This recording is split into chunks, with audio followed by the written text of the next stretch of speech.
Okay, this is kind of a little bit more of an in-depth look into the new update regarding the control calibration. So I did a video not so long ago and kind of loosely touched on a few things. I've had a little bit more time to play around with it. Also going to be able to show you my view from the controller. So I just use a standard Xbox controller, no paddles or anything like that.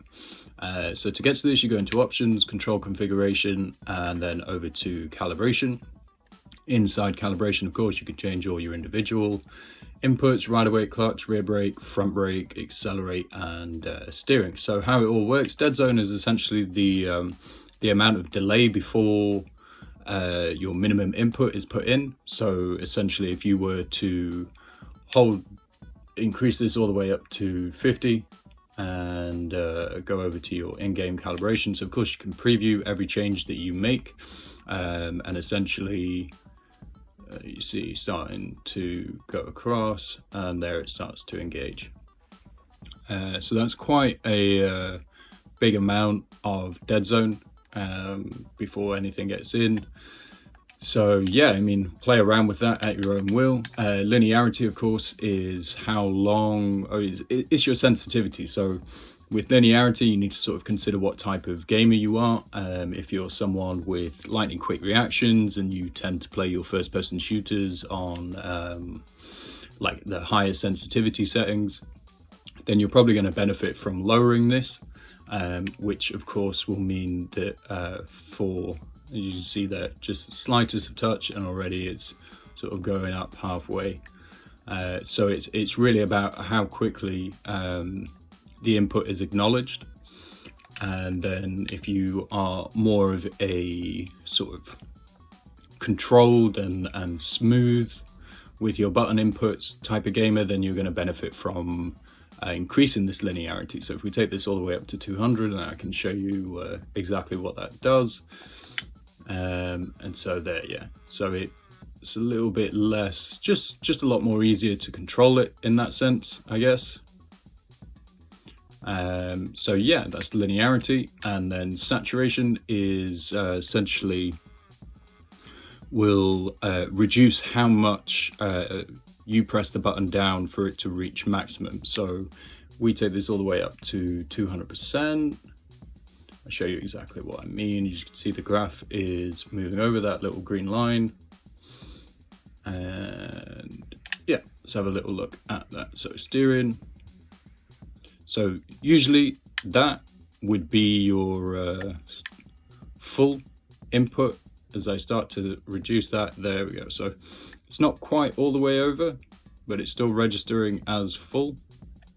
And for steering, I wouldn't imagine that it would be too essential for you to do that. I mean, if that is your preference, by all means go ahead. But like I showed you in the other video with the front brake, yeah, that kind of will reduce the maximum input. So if you wanted to apply 100% brake, you push the brake button all the way down, it would only register at sort of say 90% input.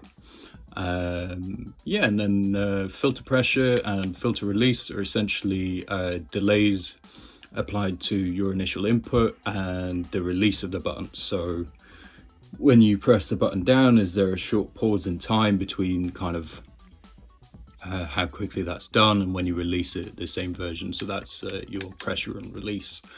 For me personally, I tend to leave steering, acceleration, clutch and rider weight all on default.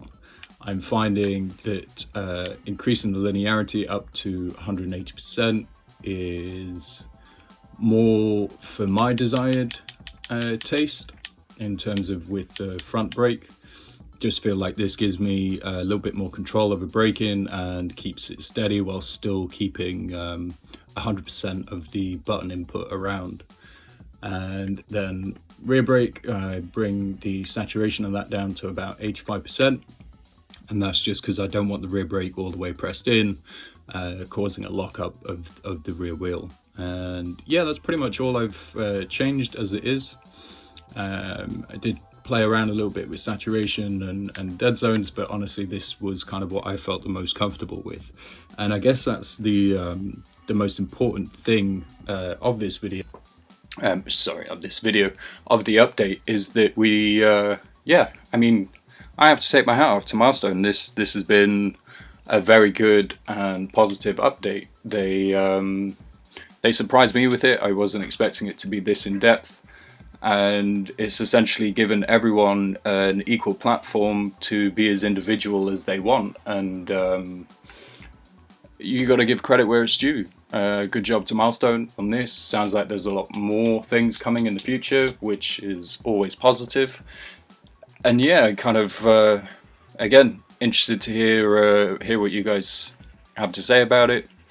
I think probably get another video coming up with a guide, if you want, around Catalonia, which of course is coming up this weekend. And I will see you guys in that video. Peace out.